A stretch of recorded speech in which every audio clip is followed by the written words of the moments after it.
Hi viewers, welcome to our channel. ప్రస్తుతం మనతో పాటు ప్రముఖ పొలిటికల్ అనలిస్ట్ ఇమ్మంది రామారావు గారు ఉన్నారు. వారితో ఒకసారి మాట్లాడదాం. సార్ నమస్కారం. సార్ నమస్తే బాబు. సార్, జగన్మోహన్ రెడ్డి గారు ఇవాళ ఒక ప్రెస్ మీట్ పెట్టారు సార్. తన క్యాంప్ ఆఫీస్ లో మీడియా ప్రతినిధులందరినీ కూడా ఇన్వైట్ చేశారు. అయితే మీడియా వాళ్ళందరినీ ఇన్వైట్ చేశారు, కానీ మీడియా వాళ్ళకు కొన్ని ఆంక్షలు విధించేస్తారు. ఎవరు కూడా కెమెరాలు తీసుకురావడానికి వీలు లేదు, పర్సనల్ గా ఫోన్ లో రికార్డు చేయడానికి వీలు లేదు, మేము లైవ్ లింక్ షేర్ చేస్తాం, దాన్ని మీడియాలో ప్రచారం చేసుకోవాలన్నారు. ఇప్పుడు చాలా మందికి డౌట్ వచ్చింది, అసలు ఎందుకు కెమెరాలు వద్దంటున్నారు, ఎందుకు పర్సనల్ గా వీడియోలు తీసుకోవద్దని చెప్తున్నారు. ఆయనే ప్రెస్ మీట్ పెట్టారు, ఆయనే మీడియా ప్రతినిధులు ఇన్వైట్ చేస్తారు, మరి ఇటువంటి ఆంక్షలు ఎందుకు అని చెప్పేసి క్వశ్చన్ అయితే చేస్తున్నారు సార్. మరి మీరేం చెప్తారు సార్ దీని గురించి? అది జగన్మోహన్ రెడ్డి గారికి ఉన్నటువంటి ఇన్ఫీరియారిటీ కాంప్లెక్స్. ఎలాగంటే మన వాళ్ళు ప్రెస్ మీట్కి వెళ్ళి రికార్డ్ చేసినవి మధ్యలో ట్రోలింగ్ చేస్తారు. ఓకే, అర్థమైంది. ఆయన ఏదో మాట్లాడతాడు, దాన్ని కట్ చేస్తారు, గతంలో ఏం మాట్లాడాడో చెప్తారు, లేదా కౌంటర్గా చంద్రబాబు నాయుడు గారు ఏం మాట్లాడో ఇస్తారు. మనకేంటంటే వీడియో మంచి గ్రిప్తో ఉండాలనే ఉద్దేశంతో మనం ఉంటాము. అది జరుగుతుంది అనేటువంటి అనుమానం. రెండు, కెమెరా లోనికి వెళ్ళినట్టయితే ఎవరు దేన్ని స్పాట్లో పెడతారో పిక్చరైజ్ చేస్తారో ఒక భయం. ఎందుకంటే అలాగే కదా వాళ్ళు తెలియకుండా ఎన్నో చేస్తారన్నమాట. కెమెరా వాళ్ళు పడుకుంటాడు మీటింగ్లోను, అదే ఫోకస్ చేస్తారు, ఇంకోటి వినడం, ఫోన్లో మాట్లాడుతుంటాడు. ఇలాగా అంటే ఆ మీటింగ్ తాలూకు ఎస్సెన్స్ తగ్గేలాగా ప్రవర్తిస్తారేమో అనేటువంటి ఇన్ఫీరియారిటీ కాంప్లెక్స్. తర్వాత తెలుగుదేశాన్ని చిట్టే సందర్భాలు చాలా ఉంటాయి. అది రికార్డెడ్ విట్నెస్. ఒకవేళ ఏదైనా మంత్రాన్ని మాట ఉన్నట్టయితే ఆయనే వీడియో తయారు చేసి మీకు ఇస్తాడు. ఆయనకేం లేకుండా వైసీపీ పార్టీ వాళ్ళు బాగా చైతన్యవంతులయ్యి మళ్ళీ పార్టీ కుమ్ముకాచేలాగా తయారు చేసుకుంటాడు. మీటింగులు ఏం లేదు. లాస్ట్ టర్మ్లో మనం ఏం చేసామంటే మనం పొరపాటు చేసాం, తరచుగా కలుసుకునే వాళ్ళం కాదు. మీ బాధలు నాకు తెలియవు, నా బాధలు మీకు తెలియవు, కానీ ఇప్పుడు ఇంత నష్టపోయాం, ఇంత ప్రమాదకర పరిస్థితుల్లో మనం ఉంటామని అనుకోలేదు. అందరూ మీరు భుజం కలపండి, ఆ తెలుగుదేశం పార్టీని మొత్తం కూలదోయండి. ఇంకొకటి పెద్ద అభియోగం ఏంటంటే ఎవరైనా పవన్ కళ్యాణ్ని కానీ లేకుండా చేసినట్టయితే మిగతా మాటలు మనం మాట్లాడుకోవద్దు. ఆయన పవన్ కళ్యాణ్ అడ్డు తొలగించుకున్నట్టయితే మనకెవరూ సాటి లేరు. ఇంకో 30 సంవత్సరాలు మనం పరిపాలించవచ్చు. ఆయన ఏం చెప్తాడు ఇప్పుడే చెప్తున్నాను నేను. ఓకే, పవన్ కళ్యాణ్ అడ్డు తొలగించుకున్నట్టయితే తెలుగుదేశం పార్టీలో ఇంకెవరు అంత మాటకారి లేడు. చంద్రబాబు వచ్చే టర్మ్లో నించోడు, లోకేష్ నించుంటాడు, లోకేష్ గెలవడు, మనం గెలుస్తాం. ఈ మాటలు తప్పేం మాట్లాడుకుంటారండి. అందువల్ల తర్వాత పార్టీని విలీనం చేయడానికి సిద్ధంగా ఉన్నాడు. కాంగ్రెస్ పార్టీలో కలిపేయడానికి సిద్ధంగా ఉన్నాడు. ఎందుకు పార్టీ కలపడానికి సిద్ధపడ్డాడో చెప్పాలి కదా. మరి వాళ్ళ తాలూకు అనుచరులు అందరికీ చెప్పాలి కదా. ఈ కారణం చేత మనం అందరూ బట్ట కట్టాలంటే పార్టీలో మనం కలవాలి అనేటువంటి విషయాలు కూడా మాట్లాడతాడు. ఇది ముఖ్యంగా వీళ్ళు మాట్లాడవలసింది ఏమిటంటే, రాబోయే రోజుల్లో తెలుగుదేశం పార్టీ నోరెత్తకుండా చేయాలి, పవన్ కళ్యాణ్ అడ్డు తొలగించుకోవాలి. ఎక్కడైనా సరే తెలుగుదేశం ఈ కూటమి పరిపాలన మీద మీకు ఎంత ఎత్తున దుమ్మెత్తిపోయారంటే అసలు ఆ పార్టీలు కనిపించకుండా చేయండి అని చెప్పడమే ఈ జీవితాలకు సారాంశం. అయితే ఇదేమవుతుందంటే రివర్స్ అయిపోతుంది, బూమిరాంగ్ అయిపోతుంది.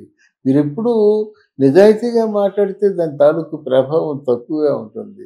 నిజాయితీ లేకుండా అబద్ధాలు మాట్లాడి ఇలా మీరు చెప్పినట్టుగా కెమెరాలు రావద్దు, జర్నలిస్టులు అండి కెమెరాలు రావద్దు అంటే ఏం చేసుకుంటాడు? కొన్ని సెల్ ఫోన్తో కూడా మీరు షూట్ చేయొద్దని చెప్తే ఏం చేసుకుంటారు? ఇప్పుడు మీ మాటకి శాంటిటీ ఏముంటుందండి? స్థిరత్వం లేదు కదా. నోటుకు వచ్చిన మాట మాట్లాడతారు, రోజుకు ఒక మాట మాట్లాడతారు. దీనివల్ల ఇంకా జగన్మోహన్ రెడ్డి అభాస్వ అయిపోతాడు, ఇంకా జగన్మోహన్ రెడ్డి మీడియాకి దూరం అవుతాడు. వీళ్ళు ఇచ్చేటువంటి టీ, కాఫీ, బిస్కెట్ కోసం వెళ్తారా జర్నలిస్టులు?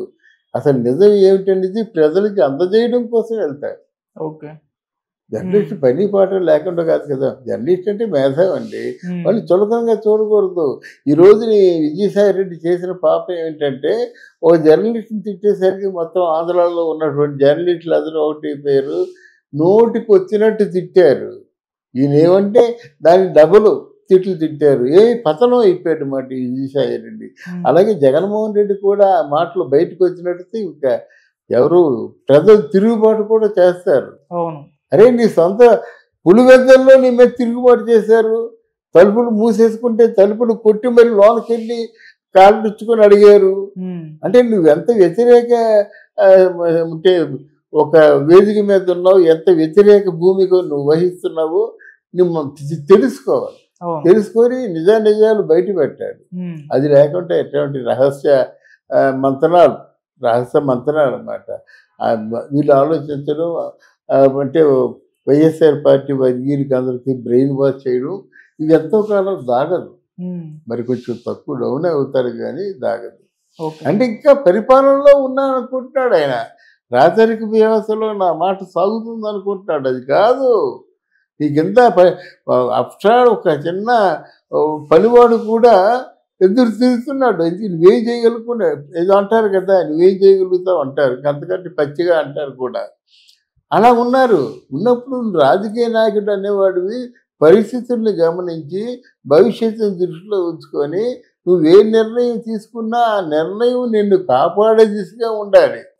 నీ నిర్ణయాలే నిన్ను నిలువునా ముంచేసే దిశలో ఉండకూడదని మనం హెచ్చరిస్తున్నాం సార్. ఇప్పుడు అంటే ఇటువంటివి జనాల్లోకి ఏ విధంగా వెళ్తాయంటారు సార్? నెగిటివ్గా వెళ్తాయండి. నెగిటివ్గా వీళ్ళే అంటారు మాట. ఇప్పుడు పత్రికలు రాస్తాయి కదా, కెమెరాలు తీసుకోకుండా రావద్దని చెప్పారని, పత్రికలు రాస్తాయి కదా అంతర్గత సమావేశం ఇదని చెప్పేసి ఆయన ఫీల్ అవుతున్నాడని, వీటన్ని బట్టి ప్రజలు తన మనసులో కూడా మారుతాయి. ఒకటి మాత్రం నేను చెప్పగలను, ఏ మనిషికైనా రాజకీయ నాయకుడే కాదు, మీరు నిజం మాట్లాడుతున్నప్పుడు నిర్భయంగా మాట్లాడతాండి. మాట్లాడండి. ఏదైనా కొంచెం ఘోరంగా అపవాదులు వేసి వాళ్ళపైన నిందలు వేసి వాళ్ళ మీద తప్పులు కట్టి వాళ్ళని జైల్లో పంపించినప్పుడు ఆలోచించుకొని పంపించండి.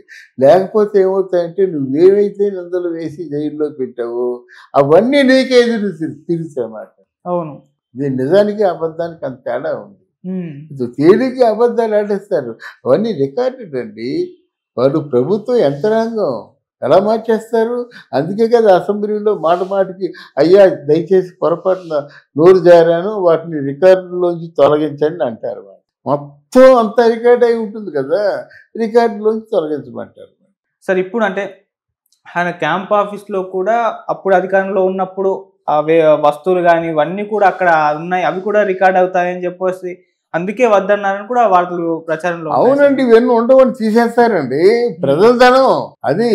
జగన్మోహన్ రెడ్డి డబ్బు కాదు, చంద్రబాబు నాయుడు తాలూ డబ్బు కాదు, ప్రజాధనం. దాని బదులుగా ఒక హాస్పిటల్ మళ్ళించండి, దాని బదులుగా ఒక జూనియర్ కాలేజీ లేకపోతే కాలేజీగా మళ్ళించండి. అంటే గవర్నమెంట్ పెట్టవలసిన డబ్బు సేవ్ అవుతుంది కదా. ఈ పార్టీ కార్యాలయం అంటే ఎవరు ఒప్పుకోరు. మీ పార్టీ డబ్బుతోని స్థలం కోరుకొని అక్కడ పార్టీ డబ్బుతో కార్యాలయం కట్టండి. Just like this Telugu Desam office ఉంది కదా, వాళ్ళు స్థలం కొనుక్కున్నారు, ఆఫీస్ ఫండ్తో కార్పస్ ఫండ్తో భవనం కట్టుకున్నారు. అది ఎవరు వచ్చినా తీసుకోలేరు. పరిపాలనలో తెలుగుదేశం ఉన్నా ఉంటారు, లేకపోయినా వాళ్ళు ఉంటారు. మేము అధికారంలోకి వచ్చామని బీజేపీ తీసుకోలేదు, మన వైఎస్ఆర్ కాంగ్రెస్ పార్టీ కూడా తీసుకోలేదు అనమాట. నీ ఇష్టానుసారంగా వ్యవహరించావు. వీటన్నిటికీ సమాధానం చెప్పవలసింది నువ్వే, అంతేగా నీ అనుచరులు కాదు. వాళ్ళు ఎందుకు కొడతారు? నువ్వు చేసిన తప్పుకి ప్రధానంగా తన తప్పులు తెలుసుకొని ప్రవర్తించాలి. Thank you so much. Thank you అమ్మా.